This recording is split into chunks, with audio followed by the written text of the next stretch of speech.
lot has happened in the Oilers world over the past month, and recounting it all is myself, Jessica Kent, with Jack Michaels and Bob Stauffer on my first panel presented by Sport Check here at the flagship store at West Edmonton Mall. Welcome, Jess. Thanks, guys. We're glad to have you. Yeah, I'm excited to be here. We've only seen you from afar when you were doing the Rogers Place stuff, but glad to have you back in our mix. Yeah, thanks. You know, I came down from the Towers and Ice District, and nice to be here in Sport Check. Well, you do. To reach Bob and I, one usually does have to descend several levels. No question about that. That's fair. That's fair. So, like I said, lots has happened, and let's start with the coaches. Big shift here.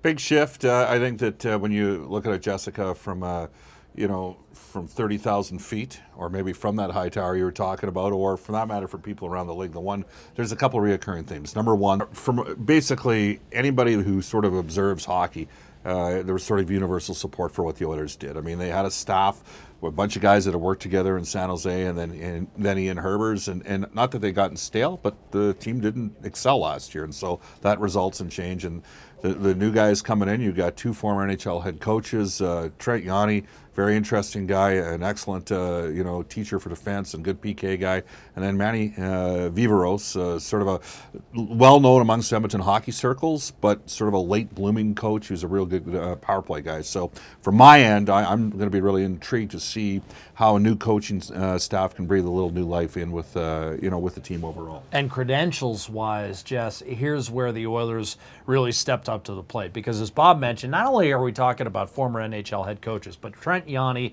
has a well-earned reputation as a penalty kill specialist, and Glenn Gulutzan actually had a better record in Calgary and Dallas than the man that the Flames hired to replace him, and that's Bill Peters in Carolina. And remember, Glenn Gulutzan did that in Dallas without their next best players after Jamie Benn.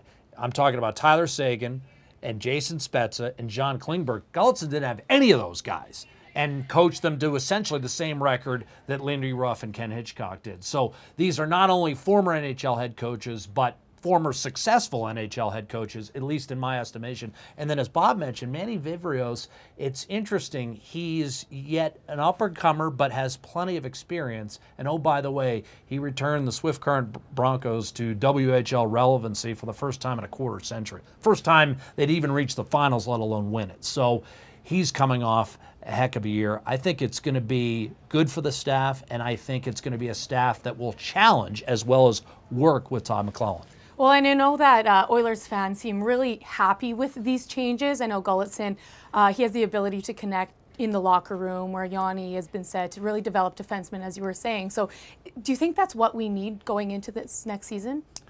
I think a lot of things have to happen. Obviously, I think the biggest thing that has to happen is the team has to have some confidence right from the get-go. They didn't have that last year, and it starts in goals. So Cam Talbot, they've signed Mikko Koskinen too between the end of the regular season and now, and Koskinen's a guy that's, I guess they've got an agreement in principle. Technically, they can't have him signed, but that's hopefully going to ease the workload, and I think that's important for Western Conference goaltenders for Cam Talbot. I just don't think you can start 60 games, 65, 70 games a year, Jack, 2-3 years in a row. So I think that's going to help out Edmonton.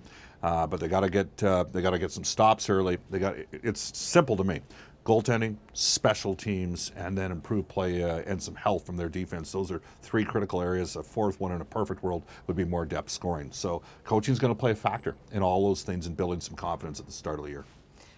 Combine coming up this weekend. What do you think we'll be looking for this weekend? Well, I think at this stage, Edmonton is probably honed in on 5 or 6 guys they believe are going to be there in the number 10 hole. And that's usually the focus for most NHL teams that are picking, I'd say, within the top 12 or 15. If you're outside of that, then your variables of guys dropping and guys rising tend to widen. But by this time, Keith Gretzky and his staff have done the work. It's now, the odd interview.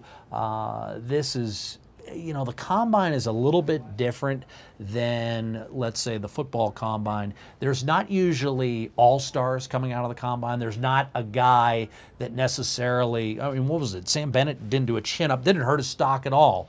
and there's not an on-ice component at the Combine. So might have been a precursor of things to come based on the last 2 years for him. I'm totally with you. You know what I mean? But usually at the Combine, what I'm saying is the drills, because they're not on ice, there's not an on-ice component. There's not a guy who's going to streak from 75 to 8 based on his performance at the Combine. So this is more refining, and what my dad used to term sociology, the study of what you already know. I think to some degree that's what the Combine is, confirming what you've already suspected. See, the Oilers will end up interviewing 75 to 80 different guys over the course of this week. Now, some of those interviews are for trades down the road, the guys they don't end up getting.